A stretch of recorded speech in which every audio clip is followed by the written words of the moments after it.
Getting there.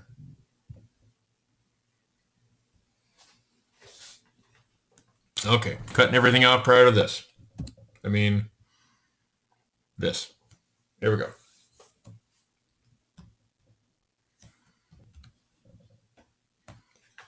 Rebuilding the Brand by Clyde Fessler, narrated by Chris Persons. What do you think about when you think of Harley-Davidson motorcycles? What images, what context immediately comes to mind? Is it anything like this?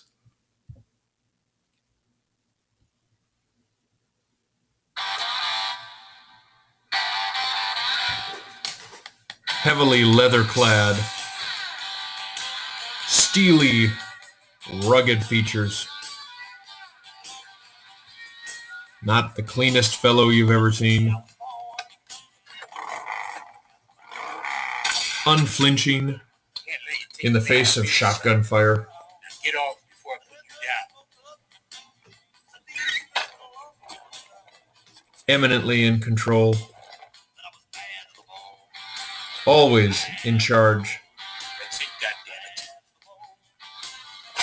Cool under pressure. And perhaps most importantly, above all else,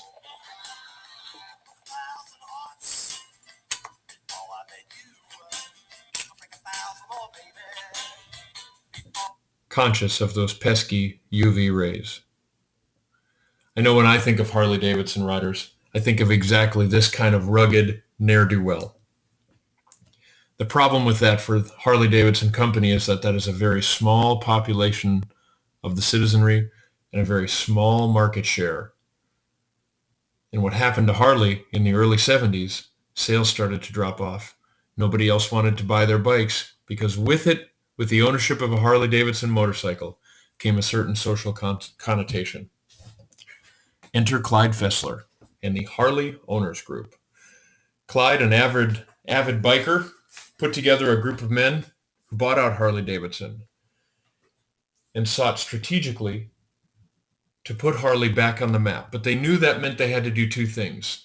They had to retain this loyal group of riders, and at the same time, they had to change the image and culture of Harley-Davidson to broaden the appeal out to the general public, or else their business would simply fail. The market had to grow in order for the Harley Owners Group, Clyde Fessler, and Harley-Davidson motorcycles to be successful. So the Harley Owners Group, or HOG, came up with the 6-brand approach: brand experience, extension, association, consistency, welfare, and team. Brand experience is the experience, in this case, that you literally have on a Harley-Davidson motorcycle, riding with your friends, feeling that bike under you and that power in the throttle. Brand extension for the HOG group was, how do we now get the name Harley-Davidson on more than just motorcycles? I think immediately about their work with Ford trucks. I think immediately about the leather jackets that bear the insignia of Harley-Davidson across the back. I think also immediately to things in a whole different market like lunchboxes and even kids' toys. They've extended their brand out beyond just motorcycles. Brand association. What quintessentially do you think of when you think of Harley-Davidson? When it gets down to it, what they wanted the public to think about was freedom. The freedom of you and the road and a bike and the wind brushing by you and that absolutely connotative American feeling of freedom. Brand consistency. A Softail Harley has to be a Softail Harley, whether you're in Carolina or England or South America. A Softail is a Softail, and it has to be consistent worldwide if it's going to be iconic. Brand welfare. Clyde and the HOG Group knew right away that as soon as they started to turn the company around and experience success, they had to immediately start to get on the consciousness of the American public by giving away money and resources to help those less fortunate. And brand team. This is the HOG's approach to the leadership team, from the top of the food chain and the CEO down to the custodian that cleans the plant at night. There's a famous story about a custodian in the Milwaukee plant that one night found shavings under one of the fabrication machines that he had never seen shavings under before. He reported it immediately to his boss.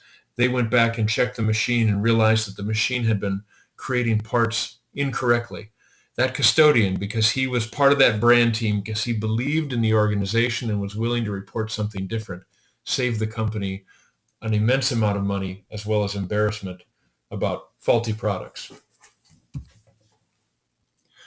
So they took that six brand approach, and for the last 20 years, they've been applying it, broadening their market share, pushing out uh, while building the experience, extending into other products, building that association, making sure their product was consistent, giving back to the community and welfare, and continually building their Harley leadership brand team.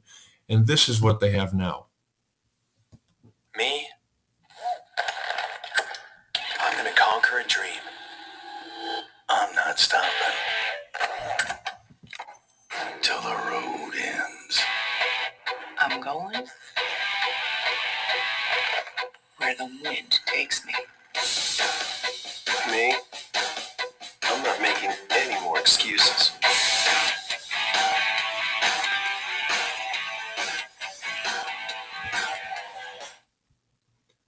What did Harley Davidson do in this 2010 advertisement? Think back to 25 years ago, where it was about fighting and drugs and traveling and being nomads. And now it's shiny and it's sleek and it's broader. It's young people just out of college. It's educated people. It's women buying motorcycles. They've pushed their brand out and seen an entirely new market share. The result of which is that now Harley Davidson is the number one custom motorcycle company in the world, with the number 1, 2, and 3 production motorcycles also in the world. And it's all because of that six-step process. Now, that's great for Harley Davidson, but what does that mean for us? Well, apply the six brand approach to schools. Think about the brand experience that kids get at schools. What makes high school high school? Let's make sure and retain that and then broaden it out.